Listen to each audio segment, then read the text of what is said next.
Adik-adik, mari perhatikan gambar berikut ini. Gambar masjid tersebut merupakan salah satu peninggalan yang terkenal dari salah seorang wali songo, yaitu Sunan Kudus. Oleh karena itu, masjid tersebut dinamai Masjid Menara Kudus. Nah, apakah kalian tahu kisah keteladanan wali Allah yang lainnya? Untuk lebih mengenal tentang siapa wali songo itu dan kisah teladan apa yang dapat diambil dari mereka, yuk kita simak pada penjelasan berikut ini.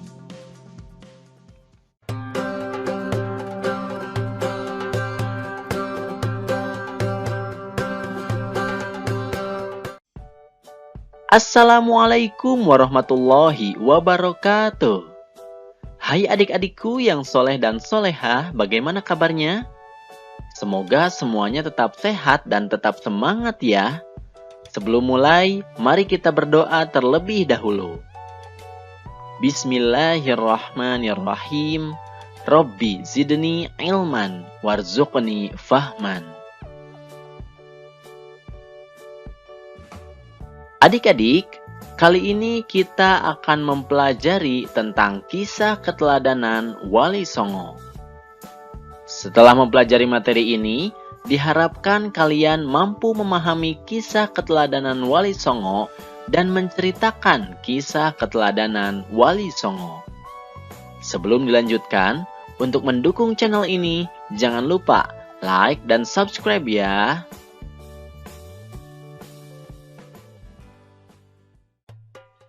Yang pertama, Sunan Gresik atau Maulana Malik Ibrahim.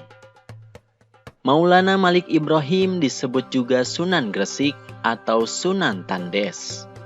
Ia lahir di Samarkand, Asia Tengah, dan wafat di Desa Gapura, Gresik, Jawa Timur. Kisah keteladanannya adalah semangatnya mendakwahkan Islam.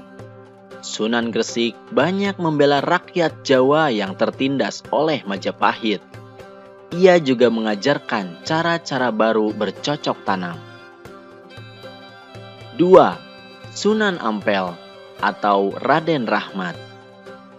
Sunan Ampel atau Raden Rahmat dianggap sebagai sesepuh oleh para wali lainnya.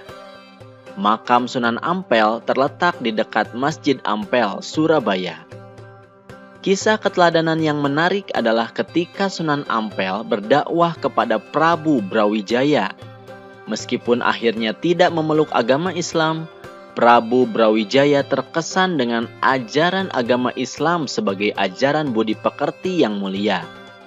Sunan Ampel mengajarkan falsafah Moh Limo atau 5M. Yang dimaksud dengan Moh Limo adalah tidak mau melakukan 5 perbuatan tercela, yaitu main atau berjudi, ngombe atau mabuk-mabukan, maling atau mencuri, madat atau menghisap candu atau ganja, dan madon atau berzina. 3. Sunan Bonang atau Makhdum Ibrahim. Sunan Bonang adalah putra Sunan Ampel dan sekaligus muridnya. Ia wafat pada tahun 1525. Kisah keteladanannya adalah cara berdakwahnya yang bijak. Sunan Bonang sering menggunakan kesenian rakyat untuk menarik simpati mereka. Ia memasukkan alat musik bonang pada seperangkat alat musik gamelan. Oleh karena itu, ia dikenal dengan sebutan Sunan Bonang. Sunan Bonang juga penggubah suluk wijil dan tembang Tombo Ati. 4. Sunan Derajat. Sunan Derajat juga putra Sunan Ampel. Ia diperkirakan wafat pada tahun 1522 Masehi. Pesantren Sunan Derajat dijalankan di Desa Derajat, Kecamatan Paciran, Lamongan, Jawa Timur. Kisah keteladanannya adalah cara dakwahnya yang menekankan keteladanan dalam hal perilaku yang terpuji, kedermawanan, kerja keras, dan peningkatan kemakmuran masyarakat sebagai pengamalan agama Islam. Sunan Derajat juga berdakwah melalui kesenian. Tembang Macapat Pangkur disebut sebagai ciptaannya. 5. Sunan Kudus. Sunan Kudus adalah putra Sunan Ngudung atau Raden Usman Haji. Ia memiliki peran yang besar dalam pemerintahan Kesultanan Demak. Ia menduduki posisi sebagai panglima perang, penasihat Sultan Demak, dan hakim peradilan negara. Sunan Kudus banyak berdakwah di kalangan kaum penguasa dan priyayi Jawa. Di antara yang pernah menjadi muridnya adalah Sunan Prawata, penguasa Demak, dan Arya Penangsang Adipati Jipang Panolan. Salah satu peninggalannya yang terkenal adalah Masjid Menara Kudus. Sunan Kudus wafat pada tahun 1550 Masehi. 6. Sunan Giri. Sunan Giri adalah putra Maulana Ishaq. Ia termasuk murid Sunan Ampel dan seperguruan dengan Sunan Bonang. Salah satu keturunannya adalah Sunan Giri Prapen yang menyebarkan agama Islam ke wilayah Lombok dan Bima. Sunan Giri sangat berjasa mendakwahkan Islam di Jawa bahkan sampai ke wilayah timur Indonesia. Ia pernah menjadi hakim dalam perkara Syekh Siti Jenar. Ia pun juga berdakwah melalui kesenian. Tembang Islami untuk dolanan anak-anak diciptakannya, seperti jamuran, jitungan, dan delikan. 7. Sunan Kalijaga atau Raden Said.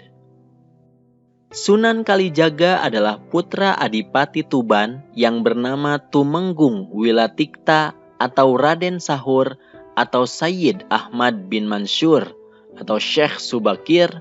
Ia adalah murid Sunan Bonang. Sunan Kalijaga juga menggunakan kesenian dan kebudayaan sebagai sarana untuk berdakwah, seperti wayang kulit dan tembang suluk. Tembang suluk ilir-ilir dan gundul-gundul pacul juga dianggap sebagai hasil karyanya. 8. Sunan Muria atau Raden Umar Said. Sunan Muria atau Raden Umar Said adalah putra Sunan Kalijaga. Ia adalah adik ipar Sunan Kudus. Tempat tinggalnya di Gunung Muria yang letaknya di sebelah utara kota Kudus, Jawa Tengah. Seperti ayahnya Sunan Kalijaga, ia berdakwah dengan cara lembut. Kesenian gamelan dan wayang tetap digunakannya sebagai alat berdakwah. Sunan Muria menciptakan tembang sinom dan kinanti. Sasaran dakwahnya para pedagang, nelayan, pelaut, dan rakyat jelata.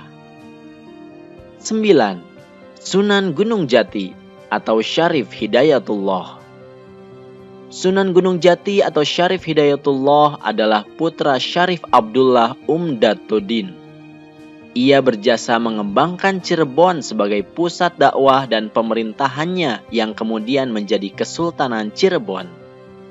Anaknya yang bernama Maulana Hasanuddin juga berhasil mengembangkan kekuasaan dan menyebarkan agama Islam di Banten, sehingga kemudian menjadi Kesultanan Banten.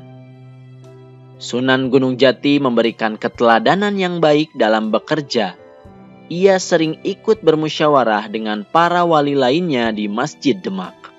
Pada pembangunan Masjid Agung Sang Cipta Rasa tahun 1480, Sunan Gunung Jati melibatkan banyak pihak, termasuk para wali lainnya dan sejumlah tenaga ahli yang dikirim oleh Raden Patah.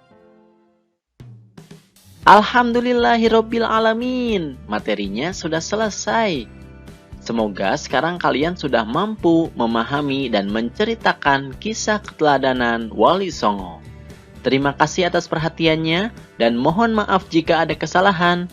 Billahi taufiq wal hidayah. Wassalamualaikum warahmatullahi wabarakatuh. Sampai jumpa di video berikutnya.